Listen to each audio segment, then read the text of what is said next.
नमस्कार। आज म यहाँ खास चाहिँ सेलरोटी बनाउँदै थिएँ। मैले पिठो चाहिँ आधी चाहिँ पिसिसकेको थिएँ अनि मलाई यसो याद आयो कि म सेलरोटी कसरी बनाउँछु, यसो भिडियो बनाएर चाहिँ सेयर गर्नु पर्यो भनेर तपाईहरुसँग सेयर गर्नु पर्यो भनेर चाहिँ सोचेँ। अन्त मैले हुनु चाहिँ अब आधी पिठो चाहिँ पिसिसकेको छु अलमोस्ट।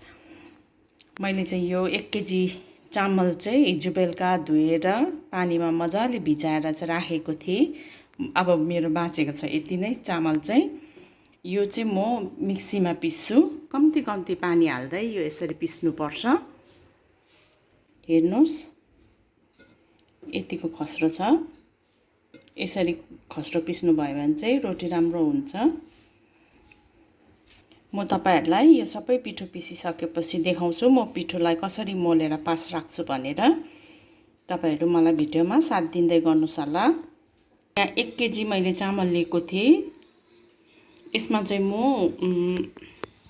यो 1 पेला मैदा, 1 पेला चिनी, यो 6 वटा जस्तो बडा अलैँची मैले केलाएर सफा गरेको छु अनि 2 चम्ची घिउ हाल्दै छु। म यति नै हाल्छु। मैदा तपाईहरुले सेलरोटी बनाउनु हुँदा बेसी नहाल्नुस् होला। बेसी हाल्नु भयो भने सेलरोटी एकदमै नरम भएर राम्रो बनिँदैन। 1 केजी चामलमा 1 पेला मैदा ठिकै हुन्छ। अब हेर्नुस् म यो सबै यहाँ मिक्स गर्छु। अब मैले यसो गरेर सबै हालिसकेको छु भाँडामा। अब यसलाई चाहिँ मज्जाले मुछेर चाहिँ आधी घण्टा जस्तो पास राख्नुपर्छ। म यसमा बेकिङ पाउडर या सोडाहरू म केही हाल्ने छुइनँ। भरे यदि मलाई अब जरुरत पर्यो भनेदेखिलाई पोल्ने बेलामा हेर्छु म। पास राम्रो उठेको छ भने सोडाहरू हाल्नु पर्दैन। अब यसलाई म मज्जाले मिक्स गरेर देखाउँछु तपाईहरुलाई। यसलाई मैले यसरी मजाले मोलिसकेको छु। अलिकति पानी हालेर चाहिँ यतिको पिठो मोलेर राखेको छु। यसलाई म आधी घण्टा रेस्ट गर्नु राख्छु। तपाईहरु मलाई साथ दिँदै गर्नुस् होला। अब आधी घण्टा बादमा यो मेरो पिठो मजाले पास उठिसकेको छ। सेलरोटी बनाउन थाल्छु। अब सेलरोटी बनाउनुलाई मेरो तेल खारिसकेको छ। 2 फन्के सेलरोटी पोल्छ।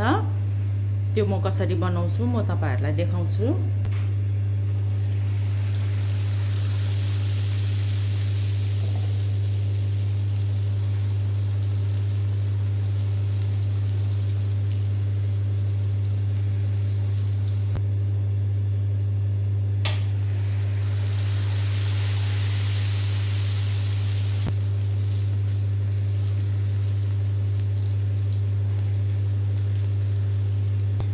यसरी सेलरोटीलाई खेलाउनु भयो भने चाहिँ सेलरोटीमा काँडा मजाले आउँछ।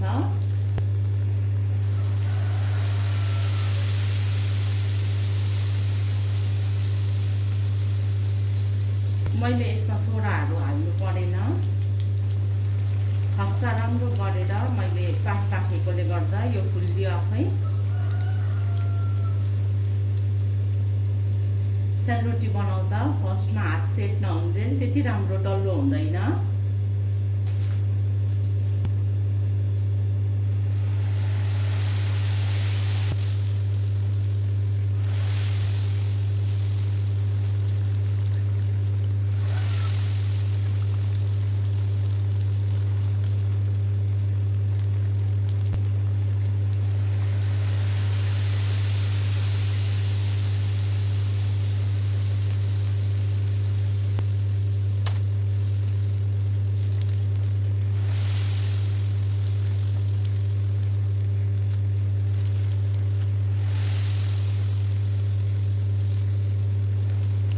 अब यसै गरेर म सबै सेलरोटीहरू पोलिसक्छु अनि तपाईहरुलाई देखाउँछु।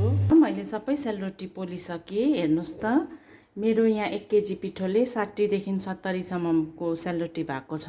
60-70 वटा। अनि सेलरोटी हेर्नुस् कति राम्रो यसरी भएको छ। यी हेर्नुस् त कति राम्रो भएको छ।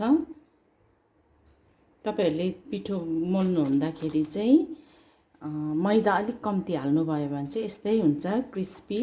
यस्तो सेलरोटी भित्र यस्तो भएको। यो सेलरोटी चाहिँ एकदमै खाँदाखेरि मिठो हुन्छ।